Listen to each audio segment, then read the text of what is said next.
शुभ नवव्या. I high. Part आहे 11. पार्ट 10 मध्ये बघितलं होतं आपण. शुभ नव्या बोलत बसलेले असतात शुभच्या कॉलेजमध्ये, तर केवांश येतो आणि सांगतो की माझ्या गर्लफ्रेंड सोबत इश्यू झालाय, सो चल तिकडे. तर तसंच तिघेही नव्याच्या कॉलेजला येतात, पण ती मुलं नसतात तिथे. तर त्यांचं वेट करत केवांश बसलेला असताना नव्या आपलं लेक्चर करून येते आणि बोलते की मला काहीतरी बोलायचं आहे, सो चल कुठेतरी बसून निवांत बोलू. सो आता आपण पुढे बघू. शुभ ठीक आहे बोलून केव्हाशला बोलतो की तू चल, तू पण घरी जा आणि त्या मुलांना उद्या बघू, बिकॉज आतापर्यंत दिसले नाही म्हणजे ते घरी गेले असतील. तर ह्यावर केव्हांश खूप रागात बोलतो की तुला जायचं तिकडे जा, मला जायला सांगू नको. मी त्यांना भेटून त्यांची चांगली विचारपूस केल्याशिवाय जाणार नाही आहे.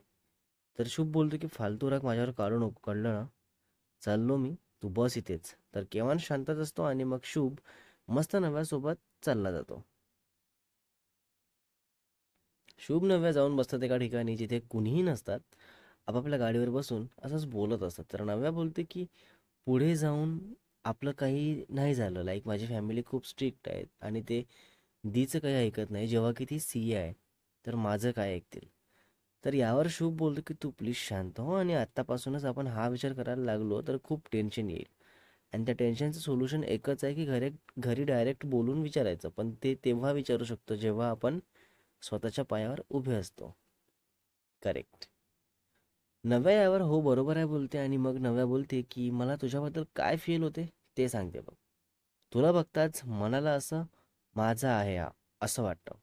आणि मग तुझ्याशी बोलताना कंटिन्यू तुझ्या डोळ्यात डोळे घालून बघत ऐकत बसू असं वाटतं. लाईक यार तू ना माझा मूड कंट्रोलर आहेस. म्हणजे जेव्हा केव्हा सॅड, नर्वस किंवा टेन्स्ड असते ना, तर तेव्हा फक्त तू हवा असतो मला. मग तिकडे वेळ काही होऊ दे, लाईक रात्र असू दे किंवा दिवस असू दे, किंवा दोघांमधून कोणीही कितीही कामात असू दे.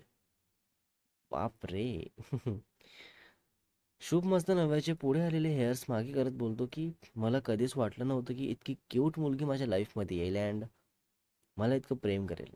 क्यूट मुली भरपूर असतात, पण मनापासून प्रेम करून आपलं म्हणून मन जपणारे फार कमी असतात. तर त्याच कमीमधली नव्या एकुलती एक आहे माझ्यासाठी. आणि आय नो की तू मला कधी सोडणार नाही आणि चीट पण कधी करणार नाही. So trust. असंच बोलणं चालू असताना शुभला कॉल येतो केव्हाच्या गर्लफ्रेंडचा आणि रिसीव्ह करताच हॅलो बोलतो. तर ती तसंच रडत बोलायला लागते की प्लीज पटकन माझ्या कॉलेजच्या गेटजवळ ये, केव्हाशला खूप मारत आहेत ते. आणि मग शुभ घाबरून तसंच कॉल कट करून नव्याला बोलतो की चल पटकन तुझ्या कॉलेजला. आणि मग तसंच शुभ आपली बाईक काढतो आणि शुभ येईपर्यंत ते चालले जातात. आणि मग शुभ त्या केव्हांशला बघतो तर खूप लागलेलं असतं. आणि मग तसंच केव्हांशला उचलून ऑटोने हॉस्पिटलमध्ये घेऊन जातो आणि सोबत ती गर्लफ्रेंड पण असते. अह हो, किती खतरनाक. हॉस्पिटलमध्ये जाताच केव्हांशवर उपचार चालू होतो आणि केव्हांशची गर्लफ्रेंड खूप रडत असते, खूप टेन्शनमध्ये असते आणि स्वतःला ब्लेम करत असते की सर्व माझ्यामुळे झालं अँड ऑल. तर शुभ समजावत असतो की प्लीज तू शांत हो आणि असं ब्लेम करू नको स्वतःला, तुझ्यामुळे काही नाही झालं. जे काही झालं त्या नालायक मुलांमुळे झालं. सो हॅलो एव्हरीवन, केव्हांशच्या गर्लफ्रेंडला नाव देण्यात येते आणि ते नाव आहे वंशू. वंशू. वंशू शांत होऊन जस्ट प्रे करत असते की केव्हांसाठी. आणि मग काही वेळा नव्या पोचते आपल्या फ्रेंड्ससोबत त्या हॉस्पिटलमध्ये आणि विचारत असते की काय झालं, काय बोलले डॉक्टर. तर शुभ सांगतो की उपचार चालू आहे अजून. तर शुभ विचारतो वंशूला की तू त्यांना ओळखशील ना कॉलेजला गेल्यावर आत्ता? वंशू बोलते प्लीज शुभ, मला बिलकुल काही नको आहे, फाईट वगैरे सोड, त्यांना जाऊ दे प्लीज. मला फक्त केव्हांश बरा झालेला हवा आहे, दॅट्स इट. शुभ रागात आणि ओरडून बोलतो तुला विचारत आहे मी, तू त्यांना ओळखशील ना कॉलेजला गेल्यावर आत्ता? हा आवाज आणि राग बघून नव्या लगेच शुभचा हात पकडून बोलते की ए शुभ, काय चाललंय तुझं? तिला ओरडू नको प्लीज. ऑलरेडी ती किती त्रासात आहे आणि तू तिलाच ओरडत आहे. तर शुभ तसंच रागात नव्याला बघतो आणि मग काही वेळा डॉक्टर बाहेर येतात आणि सांगतात की तुम्ही आता पेशंटला भेटू शकता. तर तसंच शुभ अँड वंशू लगेच धावत जातात. आणि मग वंशू बोलते केवांशला, तू ठीक आहेस ना केवांश? खूप लागलं का भाडा तुला? प्लीज त्रास नसेल होणार बोलताना तरच बोल, नाहीतर नको बोलू. हातात हात घेऊन जस्ट रडत बघत असते केवांशकडे. केवांश बोलतो बरा आहे मी, कोणीतरी हातातला कळा काढून डोक्यावर मारला त्यामुळे बेशुद्ध पडलो. आणि बाकी हा मार हातापायाचा ते एका स्टिकने मारलेला आहे, एवढं लक्षात आहे माझ्या. शुभ बोलतो, जेव्हा ते आले तेव्हा तू मला लगेच कॉल का नव्हता केला? इतकी काय मस्ती होती जे एकटाच जाऊन पडला? किती मुलं होते ते? केव्हांश बोलतो, मला राग सहन नव्हता हो, तर तसं स्टार्ट झालो मी. पण त्यांच्या ग्रुपमधले मुलं मिळून मारले मला. लाईक 7 ते 8 मुलं होते. बाकी 3 मुलं त्रास देणारे होते. त्यांना खूप मारलं होतं मी. पण नेक्स्ट 2 मिनिटमध्ये बाकी ग्रुपमधले येऊन मला मारायला लागले होते. फाईट्स. शुभ लगेच विचारतो नव्याला की तुमचं कॉलेज कितीपर्यंत असणार आहे? तर नव्या बोलते की झालं, सुटलं कॉलेज. तर शुभ बोलतो की उद्या मला वंशू तू ते मुलं कॉलेजला येताच कॉल करायचा आणि केव्हांश तू बरा होईपर्यंत कॉलेजला येऊ नको. केव्हांश बोलतो, शुभ सोड हा भांडण, ते सगळे ग्रुप घेऊन येतात आणि आपण एक दोघे काही नाही करू शकत, सो तू नको जाऊ एकटा, मला बरा होऊ दे, मग बघू त्यांना आपण. ठीक आहे. शुभ यावर काहीच बोलत नाही आणि मग बाहेर जाऊन कॉल करतो. एक तर नव्या पण बाहेर येते आणि शुभ कॉलवर आपल्या फ्रेंड्सना बोलतो की 3 मुलं रेडी कर, आपल्याला एका ठिकाणी जायचं आहे. And call cut. आणि नव्या हे ऐकून घेते तर तसंच शुभला विचारते की तुला केव्हांश बोलला आहे ना की असलं काही करू नको, आणि तू हे सर्व छपरी कामं करतो? हे जर मला आधी माहिती असतं तर मी कधीच बोलली नसती तुझ्याशी, कळलं तुला? शुभ बोलतो, हो ठीक आहे, नको बोलू, जा घरी तू. माहीत नाही कोण नीच नालायक होते ते, जियाला एवढं मारून गेले आणि मी शांत बसू म्हणे. वाह. तर नव्या बोलते, मी तुला शांत बस, सोडून दे असं बोलत नाही आहे शुभ, आणि हे असं डिसरिस्पेक्टफुली माझ्याशी बोलायचं नाही आहे. माझं एवढंच बोलणं होतं की केव्हांशला बरा होते मग बघा काय ते, पण हे फाईट नका करू, कारण ह्यात कोणाला तरी दुखापत होईल, जी चांगली गोष्ट नाही आहे. प्लीज समजून घे मी काय बोलत आहे तर. शुभ बोलतो, नव्या प्लीज मी आता काही ऐकणार नाही आहे, सो प्लीज तू मला समजावत नको बसू.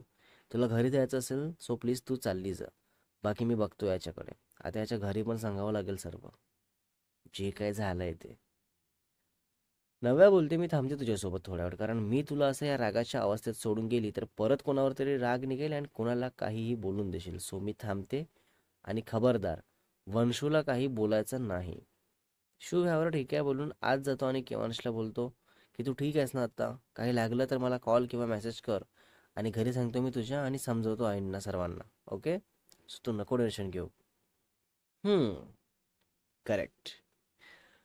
केवांश यावर ठीक आहे बोलतो आणि मग शुभ तसंच बाहेर येतो आणि तेव्हा वाजलेले असतात संध्याकाळचे 6. तर नव्या बोलते की मी जाते आता घरी, आणि मग नव्या आपल्या फ्रेंड्ससोबत घरी चालले जाते आणि मग शुभ लागतो आपल्या कामाला, लाईक त्या मुलांचा शोध घ्यायला.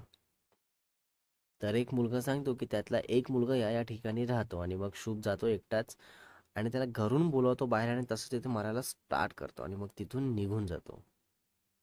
बाकी 2 मुलांचं काही माहिती होत नाही, तर शुभ हॉस्पिटलला परत जातो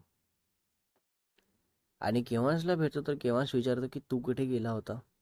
तर शुभ कुठेच नाही बोललो. तर केव्हांश ओरडून विचारतो की तू सांगणार आहेस की नाही?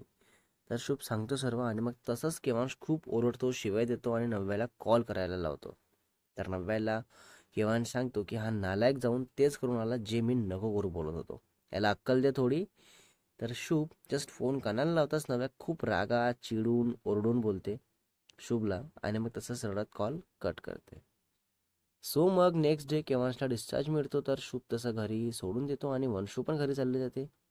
आणि मग शुभ ठरल्याप्रमाणे दुपारी 12 वाजता जातो नव्याच्या कॉलेजमध्ये आणि गेटजवळ उभा असतो. तर तसंच 1-2 स्टुडंट्सला पकडून विचारत असतो की काल ज्या मुलांनी मारलं होतं ते कोण होते? तर ते मुलं नाव सांगून देतात आणि मग शुभ वेट करत असतो बाहेर. तर काही वेळाने ते बाहेर येतात आणि त्यांच्यासोबत काही मुली पण असतात. तर शुभ जाऊन डायरेक्ट त्या मुलाची कॉलर पकडून बोलतो की तुझी हिंमत कशी झाली केवांशला इतकं मारायची? हां. तर तो मुलगा तसंच आन्सर करतो आणि मग बाकी 2 मुलं जवळ येऊन शुभला बाजूला करत असतात. तर शुभ आणि शुभ सोबतचे मुलं त्यांना मारायला स्टार्ट करतात आणि मग खूप कसं पण मारतात. आणि मग शुभ तसंच तिथून चालला जातो आपल्या सोबतच्या मुलांना घेऊन, आणि मग एका शांत ठिकाणी जाऊन बसतात जिथे कोणीही नसतात, आणि ती मुलं स्मोक करत असतात. आणि मग तेवढ्यात शुभला नव्याचा कॉल येतो.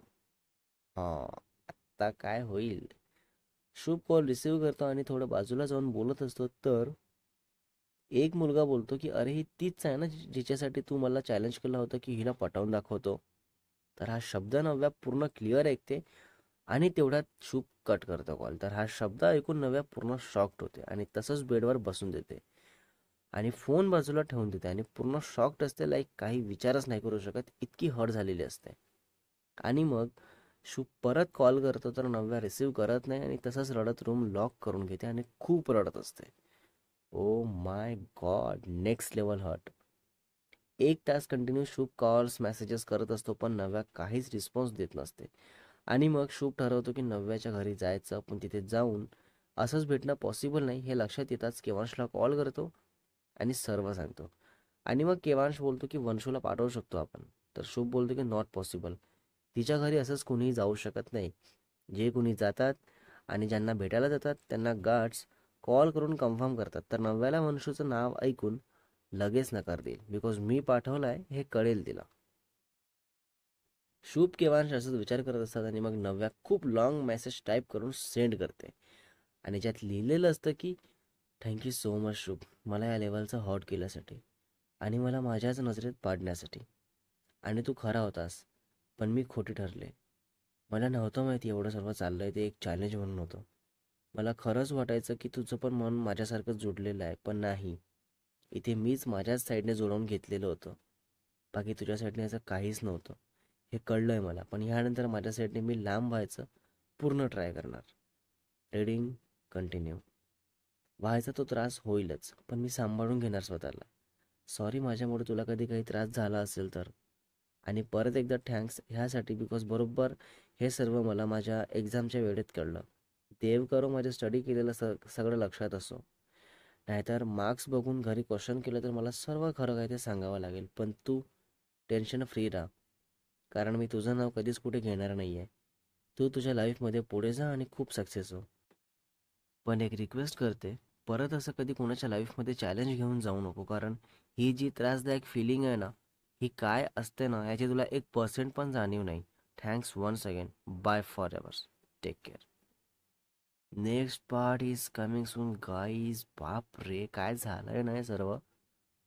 पार्ट 12 मध्ये बघू ह्यावर शुभ काय रिप्लाय करतो की डायरेक्ट कॉल करतो आणि त्यावर काही रिस्पॉन्स नव्यात देणार का, आणि यांचं पुढे चांगलं काही होईल का, आणि स्टोरीमध्ये पुन्हा पुढे काय बघायला मिळेल तेही बघू. सो रायटर अँड एडिटर शुभ वासेकर. ओहो. सो गाईज, ही एक इमॅजिनरी स्टोरी आहे आणि ही फक्त आणि फक्त इमॅजिन करून लिहिलेली आहे. यामध्ये कुठलंही इन रिअल लाईफमधलं असं काहीही ॲड केलं नाही आहे आणि हे स्वतः पण तुम्ही कधी कोणी इन रिअल लाईफमध्ये त्यातलं काही ट्राय करू नका, like fights and all please.